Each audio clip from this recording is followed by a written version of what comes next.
Jeff walked outside to a yard full of kids.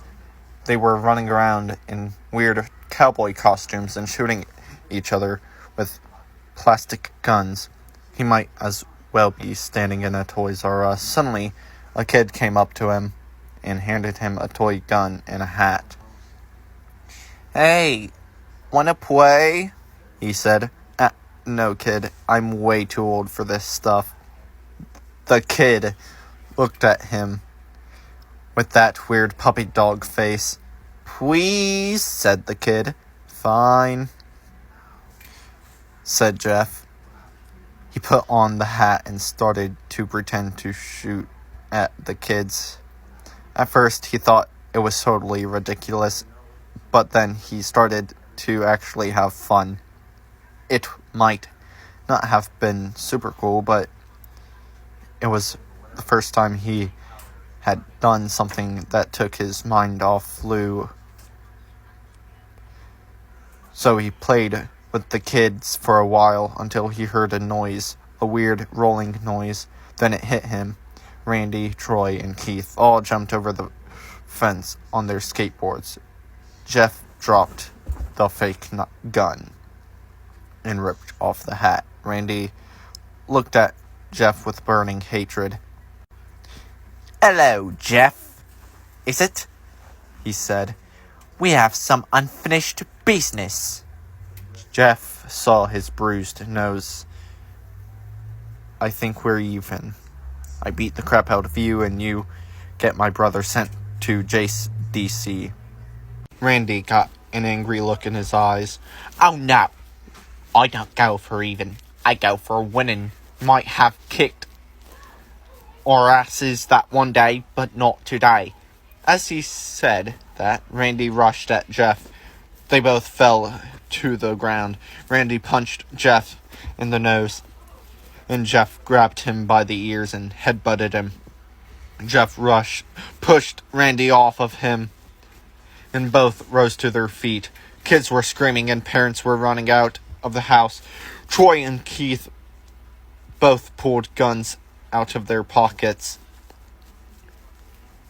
"No one interrupts, or guts will fly," they said. Randy pulled a knife on Jeff and stabbed into his shoulder. Jeff screamed and fell to his knees. Randy started kicking him in the face. After 3 kicks, Jeff grabs his foot and twists, causing Randy to fall to the ground. Jeff stood up and walked towards the back door. Troy grabbed him. "Need some help?" He picks Jeff up by the neck. Sorry about that. "Need some help?" He picks Jeff up by the back of the collar and throws him through the patio door. As Jeff tries to stand, he is kicked down to the ground. Randy repeatedly starts kicking Jeff until he starts to cough up blood. "Come on, Jeff. Fight me!" He picks Jeff up and throws him into the kitchen. Randy sees a bottle of vodka on the counter and smashes the glass over Jeff's head. "Fight!" He throws Jeff back into the living room. "Come on, Jeff. Look at me." Jeff glances up, his face riddled with blood. "I was the one who got your brother sent to the JDC. And now you're just gonna sit here and let him rot in there for a whole year? You should be ashamed." Jeff starts to get up. "Oh, finally, you stand and fight." Jeff is now to his feet, blood and vodka on his face. Once again, he gets that strange feeling, the one which he hasn't felt for a while. Finally, he's up. Randy as he runs at Jeff. That's when it happens. Something inside Jeff snaps, his psyche destroyed. All rational thinking is gone. All he can do is kill. He grabs Randy and pile drives him into the ground.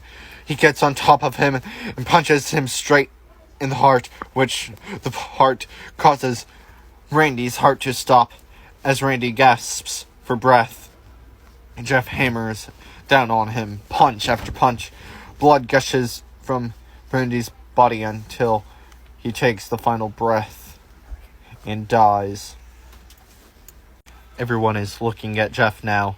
The parents, the crying kids, even Troy and Keith, although they easily break from their gaze and point their guns at Jeff. Jeff sees the guns trained on him and runs for the stairs. As he runs, Troy and Keith let out fire on him, each shot missing. Jeff runs up the stairs. He hears Troy and Keith follow up behind. As they let out their final rounds of bullets, Jeff ducks into the bathroom. He grabs the towel rack and rips it off the wall. Troy and Keith race in, knives ready. Troy swings his knife at Jeff, who backs away and bangs the towel rack into Troy's face. Troy goes down hard, and now all that's left is Keith. He is more agile than Troy, though, and he ducks when Jeff swings the towel rack. He dropped the knife and grabbed Jeff by the neck. He pushed him into the wall. A thing of bleach falls on top of him from the top shelf. It burned both of them, and they both started to scream. Jeff wiped his eyes as best as he could. He pulled back the towel rack and swung it straight into Keith's head as he lay there, bleeding to death. He let out an ominous smile. "What's so funny?" asked Jeff. Keith pulled out a lighter and switched it on. What's funny?" he says. "It's that you're covered in bleach and alcohol." Jeff's eyes widen as Keith threw the lighter at him. As soon as the flames made contact with him, the flames ignited the alcohol in the vodka. Well, the alcohol burned him. The bleach bleached his skin.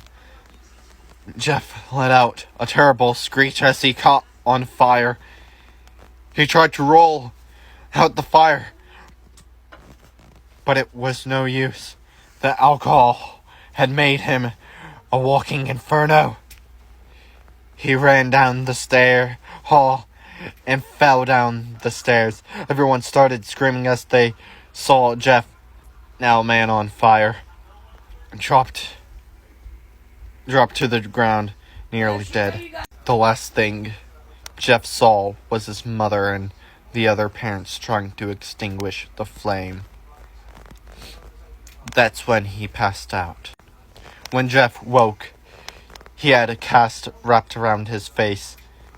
He couldn't see anything, but he felt a cast on his shoulder and stitches all over his body.